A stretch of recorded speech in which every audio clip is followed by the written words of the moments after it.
said Sunday. This is a good start. Happy Saturday. So I am going to do another month of Inspiring Figures. So Inspiring Figures is a monthly blog column where I share with you guys people who are catalysts in inspiring and motivating me. They're people you should really know about. So yeah. And yeah, I'm sort of nervous because I've done this.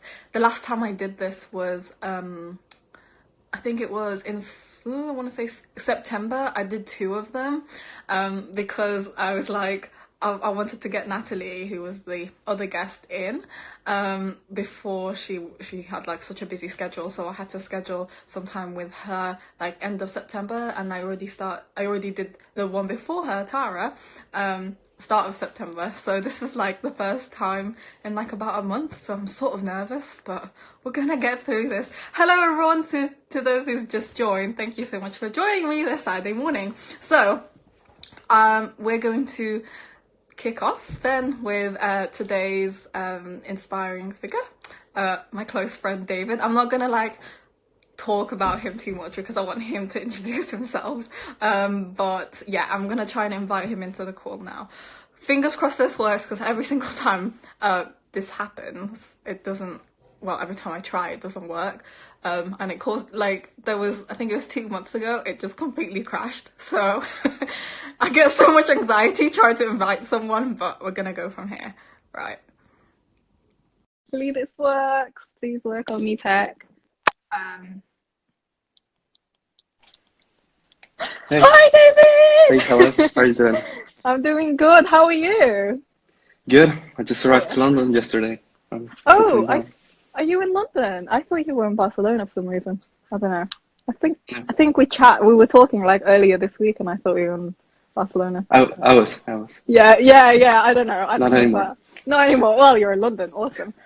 Yeah, thank you so much for talking to me this morning. I Yeah. know it's a bit like I really dragged David out of his comfort zone today.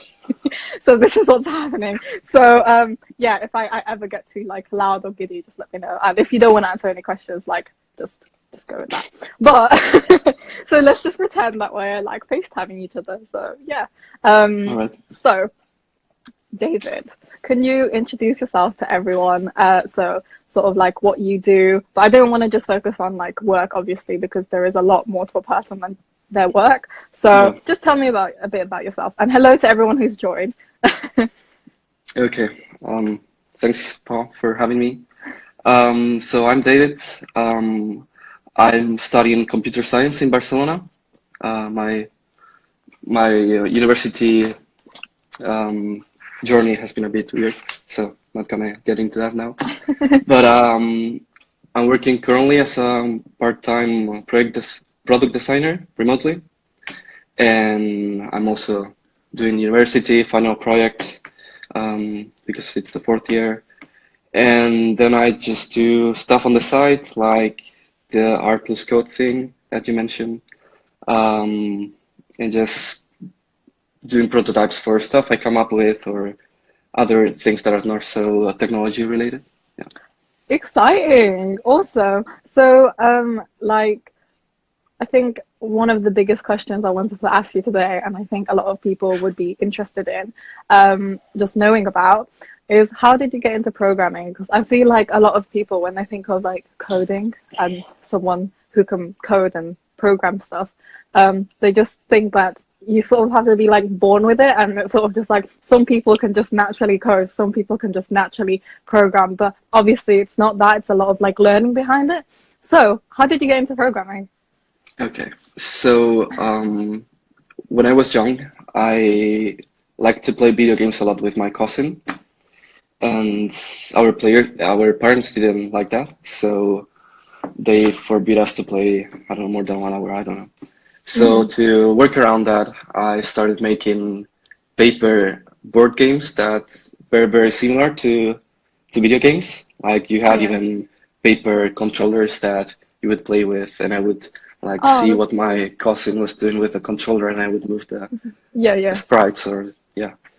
And so sometime after that, I saw my father, who's a graphic designer. He did an animation on the computer. It was like a basketball going into the basket or Yeah. something like that. And I Yeah. was like, that's cool. I want to do that. And I started looking into into that program, which is Macromedia Flash by then. Now it's Oh, Adobe okay. Flash and maybe that. And and I just took a huge book and started going through it. Um, and eventually I was starting to learn small bits of programming, which it was more like go to this frame of the animation and stuff like that. It was a very slow progress because I had no one to give me pointers and I didn't know much about going to online communities for help or Yeah, so I was yeah, just bumping into rocks and eventually, oh, this is a function. Okay.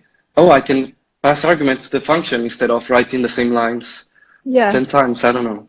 Yeah, Um, that's really cool because I think a lot of it's really weird. I think like a lot of people I connect with on Twitter and in the coding slash tech community, a lot of them are like self-taught, and it's not like a lot of, well, I know that you're doing computer science now, but I think that, initial interest really started with something like by accident, like something you just described. I know mine was like mm, that. It was like completely by accident, and now I'm loving it. So that's amazing. So you mentioned that you are now a product designer, or yes, wanting I'm to. working one as one. So Yeah, yeah. you're working as well. You just accept the title, David. You're such a product designer. So, could you tell, like, because I think a lot of people don't really understand what a product designer is. Could you like just talk through like what that is and like how you got into that? Okay. This is a bit of a tough one, maybe. So product design involves everything about design that goes into play when making something, a product, an installation, whatever you want, like a shop. Um, so there's a lot of different areas and stages that you might have heard independently, and all combined is usually what a product designer has to know about in order to work in a project. There's things like user research in the beginning, talking to your potential customers and finding out what are their problems. If the idea you had in mind is really solving a problem for them, uh, from from your product, which can do many things, from different types of people that are gonna use it, what feature is each segment gonna focus on or use the most, and you focus on optimizing that journey. Then I don't know, wireframing, UX flows, UI mockups, um, prototyping them, either with code or with online tools that like let you upload images and like link them. Like if you tap in this area of the image, you go to this other screen and stuff like that. Oh, And you show it. cool. Yeah, You yeah, show I know what that is. it's Yeah. so long, No, and that is pretty cool. you show it to people and get their feedback. Like, is this really solving your problem again? So validating what you were trying to do and the value you were trying to give them, and just iterate, deploy, launch, continue Yeah, iterating, getting data, doing yeah. research. Yeah. Wow, wow. Is it a bit more than is it a bit more creative than would you say? Like product design, It's or is it a bit like a mixture of everything? it, so it's a mix of creativity, psychology, knowing patterns, I think you're empathy. very good at that. It's a lot. Thank you. And Yeah. usually, a product designer doesn't have to be technical or Hmm. know to code or anything like that, but it's a plus. It is You a plus, can yeah. you can do it yourself, the prototype, if you need coding because it's something more complex instead of having to go to a developer or an engineer. Yeah, And yeah. yeah, So like how did you get into like understanding what product design is and how did you like move towards that? Because I know that you said that you loved like programming and that's how you got started. So how did you sort of just branch off yeah. from coding, like hardcore coding to product design? Yeah, because I also started more like focused on games until I started Yeah. in university. I did some games before entering, and so so as I said before, I like a lot.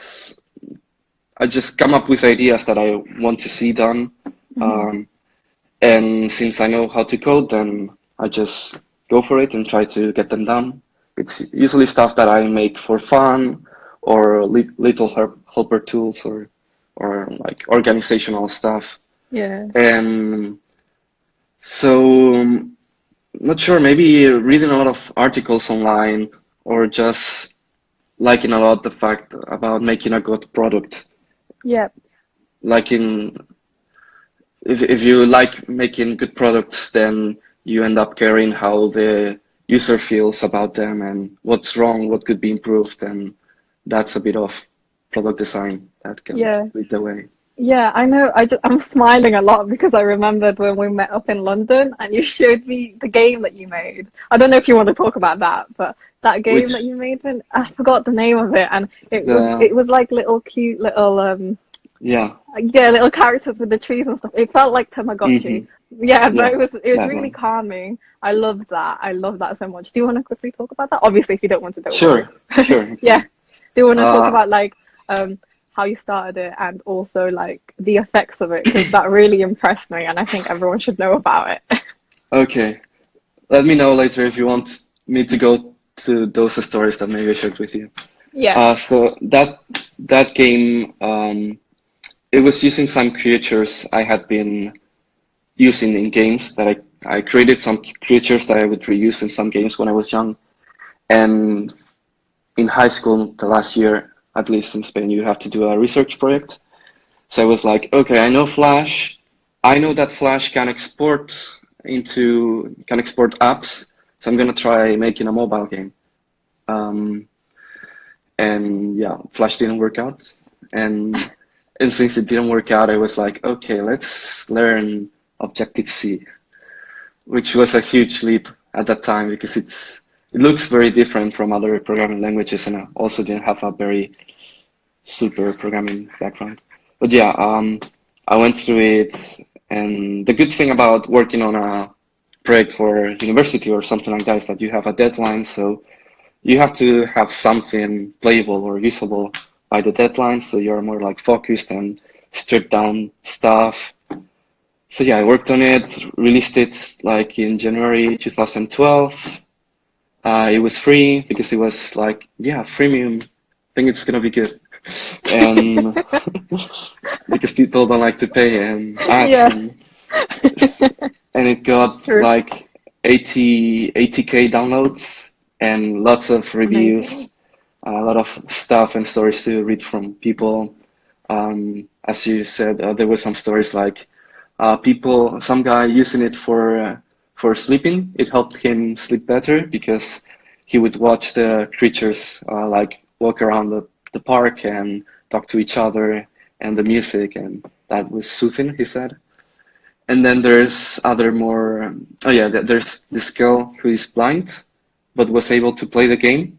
I was super surprised when I got the email from her. I was like, "What? You can play games blind?" And I tried the voiceover thing from Apple, and indeed you could kind of play. It lets you go through native UI elements, and since I had used those for the game, then you could navigate it. And then there's a darker one, which maybe should not share. Yeah, let's not share that one. I know that one person. It's just between me and you, Dave. Yeah. um, that really warms my heart because it's just such a great example of what you can do, what you can build with just a bits of code and some imagination, and how that can really impact someone. It's like it is really honestly soothing. I think I'm gonna have to ask you for like screenshots of it just to put Okay. on the blog because like I think a lot of people will understand what it looks like and understand the story behind it. Because I remember I think it was when we first started talking, like maybe a few months in, but um I was having like really bad anxiety during the time, and I remember Hmm. we were just talking to each other, and then you sent me one of your projects. I forgot what it was. It was like loads of little Yeah. patterns and it was green. It was so nice and it genuinely did soothe me. It It, made me feel so much better. is it the music one with the Yeah, the bars? music with the Yeah, bars. Yeah, I loved it so much, and that again, impactful. So now we're getting into that. I'm happy. Do you wanna do you wanna talk to me about so you started a project called art+code a Hmm. I want to say a few months ago, but like whenever I go online, time goes by September so last year. quickly. September last year. Oh my God, that's so weird. It feels like it was just a few months ago. That's so Yeah. weird. That is so strange. Hmm. So yeah, art+code. Do you want to like talk us through what it was and your inspiration and yeah, just all about it? Okay. So it was last summer, and there was making art using code, like programmatically, was something that I always wanted to do. Well, always, like for years or something. But I hadn't really tried it because, like in a lot of things, you feel like this barrier. You feel like, oh, this is gonna be so hard. I don't even know where to start. And I had a moment where someone broke that wall for me. It was, do you know Stephanie Hulbert, probably Oh on yes, I Twitter? do. Yes, on Yeah, Twitter. Yeah, great person, great tweets. yeah. Yeah. So she has this great thread about um, reminder that if you're some that you can always ask people for pointers, even people who are very popular or famous because they barely get DMs, blah blah, and and tweet about offering help to other people. And there was this guy called Jacob Baltar or something like that. He works in processing, which is a tool for making programmatic art. And I asked him for some pointers, and he recommended me some books, and I straight away got them. And and yeah, through reading one of the books, I started like learning about the history of programmatic art, some of the techniques or benefits that there is to it, and like there was examples like every other page, and that inspired me to try things because I saw that it was not so complicated. You also had some of the code there if you wanted to kind of see. And I just went through it. While I was reading, I stopped and I started doing one of them, which was the first one. And that steamrolled from there. Yeah, honestly, like if people who are listening, like if you go on David's Instagram and go back, just stalk him, just keep going back, and then find some of the examples of his art+code project. It's honestly so it just blows my mind. I remember seeing it for the first time, and I was like, I didn't think that this was possible, and I don't think people really understand that stuff like that is possible, especially with something quite I don't know how to describe it, but you know, when people think of coding, they don't think of necessarily things that are very pretty or they don't really associate it with art. So it is really, really, really good. What book was that? Do you know like the title? Because I So think yeah, I remember you showed me it when you went to Sheffield, didn't you? one of them is in one of my photos. You could use that. Yeah, The first one, the one I started to read because it was shorter, maybe. It's called Form plus Code. And then there's another one I bought. I didn't really get into it so far, which is generative design or something like that. Both very amazing. good. Yeah, and you've also made like little tutorials helping other people um Hmm. get started with like something similar like art and code, haven't you? Yeah, I did a very simple one that showed step by step how you could do the first one I made because that was a very simple one that I could show in a couple of steps. And yeah, I've been wanting to share to make a starter thing like how to get started. Um, and break down the barrier for other people, but still, David, we need yeah. more people like you in the world. Helping people, that's amazing. Yeah, I'll definitely link that we're in my blog post and everywhere Hmm. else. Have you got any advice for people who are wanting to like dip their feet into programming and coding? I know you just said that you have this like tutorial that you've helped and you know make and that you want to make. Hmm. Hmm. So is there anything else you want to like um do to help others? And also, like, have you got like any main advice? That was a very long question, but what basically, what advice would you give to someone who wants to like get involved in programming and stuff like art+code? So the nice thing about doing art using code is that it's a very immediate thing. You write code and you see the result, and it's a result that makes you happy and that you can see.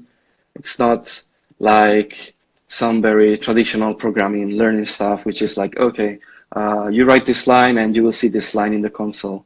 Maybe that's not so exciting. I think a key thing about learning anything, but in this case programming, is learning it through doing something that you want to see happening. Like there's good tutorials in the internet that like teach you how to do JavaScript while you're making a to-do app, for example. And that's pretty cool because you are making something that you can use and it's working and you can see it and you can change things. So maybe I can try looking for something like that you could link in the article. Yeah, yeah, definitely, definitely. That's awesome. Thank you, David. So this next question is very controversial. Are you ready? I just saw your face. So the next question is, so for those who don't know, so me and David actually met on Twitter. It was like, it's been like a year ago or so, a bit more. We met on Twitter because so I remember tweeting about this guy being really mean to me, and then David DM'd me and he was like, "Oh my God, that was awful, that's horrible." And I was like, "Thank you, thank you, thank you." And then And I after that we shared just started, a story yeah, and as then well. yeah, and then after that we just started talking a bit more. And then I found out that he was involved in the hackathon community as well. And I was just getting started. I wasn't like into it at all. I don't think I've ever been Hmm. so into the hackathon community. I've organized one, but never. I feel like if I could go back to uni, I would start like early in my first year and really get involved, but I wasn't that Hmm. involved with it. So yeah, I noticed that he was involved in the hackathon community, so we had that sort of connection. And so yeah, and then after that, we've just been quite close friends. This is actually the first time I'm doing a live with someone I actually Oh, know really? instead of someone I follow on Instagram. Yeah, this is crazy. So it's like it feels a bit more natural and I'm a bit more relaxed actually. So on top of all of that, what? This is a question for you, David. Which has been your favorite hackathon ever? Oh, You can't say your own mm, because that's not fair. yeah. You can say Mm, mine if you want to, but it's okay. It doesn't matter. it's hard. If I had to choose one, hmm, I guess it would be the first pinups that I went to. Why? Um, Why is that? because there's so many things combined there. Um, First, it was my first US trip. So we flew from Barcelona to Philadelphia. I was not in Barcelona, but yeah, my main, all the people on my team were. And I also almost didn't go because I didn't have the money to afford the trip. And one of the teammates just lended me, uh, like trusted me that in the summer I would work for some tech company. And so yeah, US trip. We go there. It's a huge hackathon. It was 1,400 people, Crazy. and Crazy. yeah, I was lucky I got like 50. So anyway, sorry. yeah, and also it was a US campus, like so much difference from an Ivy League one, if I think Hmm. so. It's very different from what I was used to in Barcelona. Uh, so I was coming from Paris and my teammates from Barcelona. So I arrived first, not with my team, and I just stayed with some random people in the beginning and I talked to them and then finally joined my team who came later. And there was also health mentors because there was like a health track and it was doctors from the medicine place next to the university and you could talk to them. And I didn't know at the time about product design, I think, but I was liking that already and I was like doing the product design Mm. for the thing we made and validating it with the doctors, validating the flow. which usually if you were to launch a medical thing, you would have to like get it approved. Yeah, yeah. And and it also contributed, I guess, that we won the hackathon. Oh, I'm still here. sorry.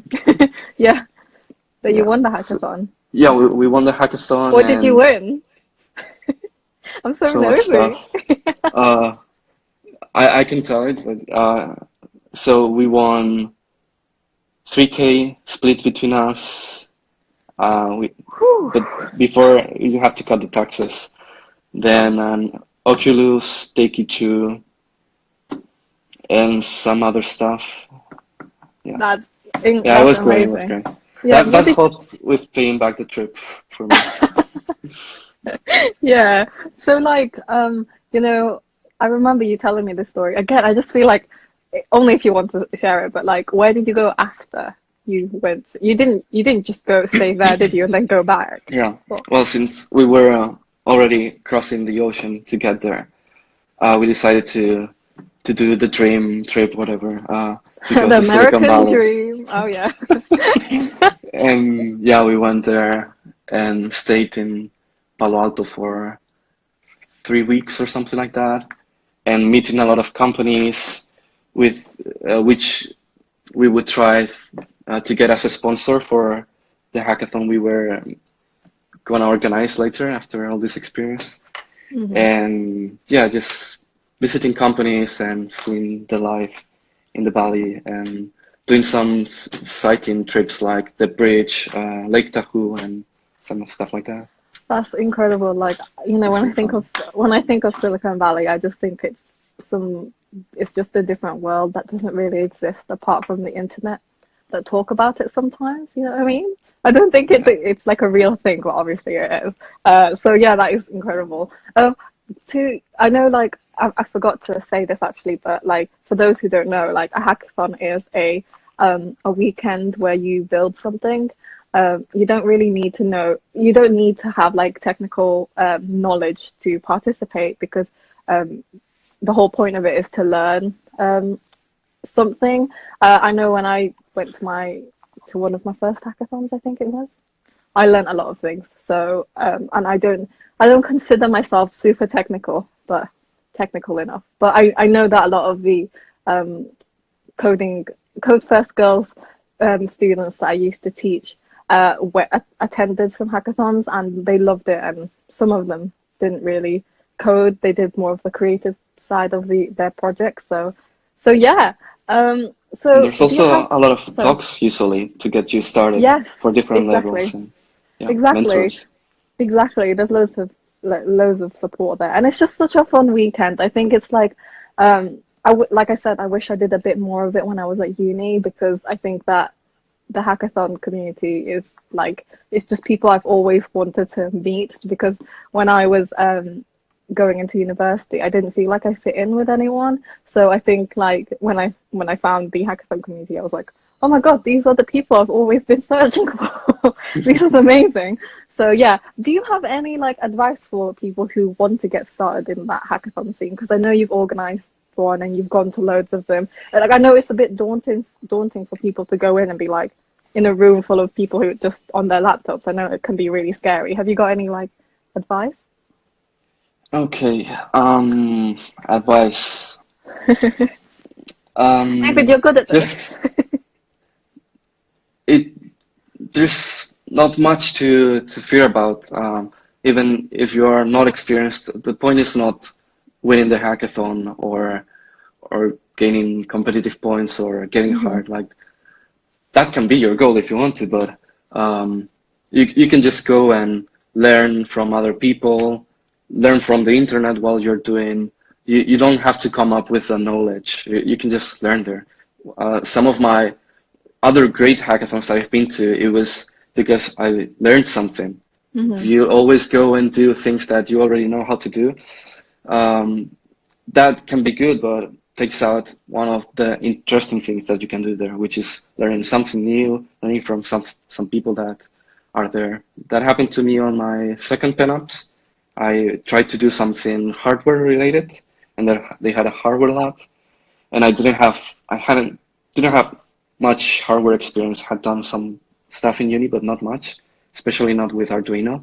And I ended up doing something with Arduino because there was no Leap Motion or Mayo, which I'm now happy about that there was no more left. And I remember like trying to read the schematics and figure it out, how to connect stuff or how to get it work. And there was people there in the hardware lab I could ask help to and taught me things that I wouldn't even have found in the internet just trying to search on my own. So it's great just doing a hackathon for the sake of learning. There's different types of hackathons. One you go for learning, one to meet new people, you go alone and team up with people you don't know at all, like the one I went in HackNet. It was for me like that. Yeah. Any experience can be great. Yeah, I'm so glad you mentioned HackMed. I was like listening to you and I was like, when's David gonna mention HackMed? Best hackathon ever. But yeah, I agree. I think like when I was first, when the whole idea of hackathons first like came up to me, I was literally like, that sounds absolutely terrifying. I don't want to go. But then a lot of people have said that it is like a learning experience. And when I finally attended one and I sat down, I was like, actually, nobody has like high expectations of me. No one expects me to build like something incredible. It's all just for fun, and you know, such a positive learning experience. So definitely, that is true. Yeah. Okay, so we're coming up to the end now. So yeah, I know it's been so fun, hasn't it? So in addition to like all of your programming knowledge and all of these cool projects that you've been a part of, do you have any like hidden talents or hidden habits that you like, that you like doing? Because I think I love asking programmers this, because I want to sort of break that stereotype that if you want to be a developer or if you want to work in tech, that's all you do. There is so much to a person than just coding, than just developing something. And I love talking about, you know, that aspect of it. Like, we're all people at the end of the day, and we all have other stuff that we like to do. It doesn't always have to be about tech, you know? So is there anything that you like? I know I could think of a few already, but I won't say. Yeah. Okay, so I have like three in the top of my mind, but the one I'm having most fun lately would be doing longboarding, and in particular trying to learn how to drift or slide, or which is like car drifting but with the longboard, and you use it to brake when you're going at high speeds, which you wouldn't be able to brake with your feet, because if you take the feet out at that speed you would crash. Or so fun fact. Oh no. Fun fact. Well, I have loads of stories related to this, David. I don't know which one you're thinking about, but so David came to Sheffield once, and I had to go on his penny. So I want people to sort of just imagine Casey Neistat going through New York with this little what do you call it? Skateboard thing with the controller thing. So I was like, this is awesome. This is incredible. I'm going to look like Casey Neistat going down Sheffield's Hills. And I'm going to look awesome. So like literally I just remember hanging on to you, screaming. I've not even got onto the board. I haven't even. When you were trying it, that board is like the worst you could probably try for the first time. For the first time it was so scary. And then so that was one thing, and I've never tried it again, but I would if I get to look cool like Casey Neistat. But and also there was this one time where that same day where David was going to come and see me, he nearly died because because actually, do you want to tell the story? Oh my God. Okay. So I was staying at a friend's to the northeast of London, and that's quite far away from the central of London. And I had to take like, not sure if it was the red line or I don't know, but like a whole line until like 40 minutes until the center of London, and then take the bus to Sheffield. And the stop from my friend's place was, I don't know, half-hour away or something. So I was like, okay, I'm just gonna skate it there. And so I went through one part which was a bit downhill. And I was like, Pretty sure there's gonna be a straight after this downhill for me to slow down, and it got a bit scary, like too much speed. And when you're going too fast with any board, you get this thing called speed wobbles, which is like when the table Yeah. starts going like this because it starts understeering, which means that you are losing weight on the front and then you start steering from the back wheels. That usually happens when you are scared and you lean backwards. So I tried the opposite and was able to handle the speed wobbles, and I also remember like doing this T shape with my arms to try to speed brake a bit with the air, and that was scary, very fun. But if I would have fallen, that would have been pretty bad. I had no protection on me. I had my laptop on my back. I Would, just, would, I, wouldn't do it again without protection, especially my gloves thing. yeah, I just remember you telling it to me and then just feeling really shocked because it was like what, at like 4 a.m. in the morning or something. Later, It was five it. something. Yeah. Oh, right, 5, and it was just dark and oh gosh, it's just the thought of it. Like I'm honestly the most like I love being safe all the time, and I always like try to play it safe, especially when it's dangerous stuff like that. I'm not like I would never do like stunts or anything, but yeah. So when David was saying that, I was literally like, what? Don't do that again. And I was giving him like a proper lecture. So that is really, really cool. I think you have a few videos of you like trying to drift, haven't you? Yeah. Yeah, I think I'm gonna include that into my in the blog so everyone can see. So yeah, that shows, doesn't it, that like there's a lot more to people who work in tech. There's like we all have different hobbies. Surprise, surprise. But yeah, that's all of my questions for today. Thank you so much, David. I can't believe we've No, been no talking for worries. like 40 minutes already. That was crazy. Wow. Thank you so much. Do you know, could you quickly tell people where they can find you to follow up on like all the cool stuff and cool projects that you're part of? Okay. So I would say my main social network right now is Instagram. The stories make it very fun to interact with people. Yeah. I also use Twitter, but I don't get so many interactions there, so I'm letting it rot a bit No, right you now. keep going. You keep Yeah, going. I have to keep sharing stuff. It's just that I forget. I do it more often on Instagram, so it's like Instagram first. Yeah, But yeah, whatever I do, I will post it in Instagram or Twitter, and cool. you will see it. Awesome. Well, I'm gonna post all of your social media stuff on my blog and stuff. And yeah, thank you so much again, No David. I worries. hope everyone who's been listening has enjoyed this October's Inspiring Figures. I'm really excited for next month, but like I can't wait to write this up. And as usual, it'll be on my blog, on YouTube, and SoundCloud and Spotify. But something's broken on Spotify, so I Hmm. need to fix that. Thanks for reminding me, David. You're the Okay, man. you're welcome. Thank you so much. Yeah, thank you for But yeah, having me. thank you so much, David, and I'll talk to you soon. Bye, Okay, everyone. bye. Bye.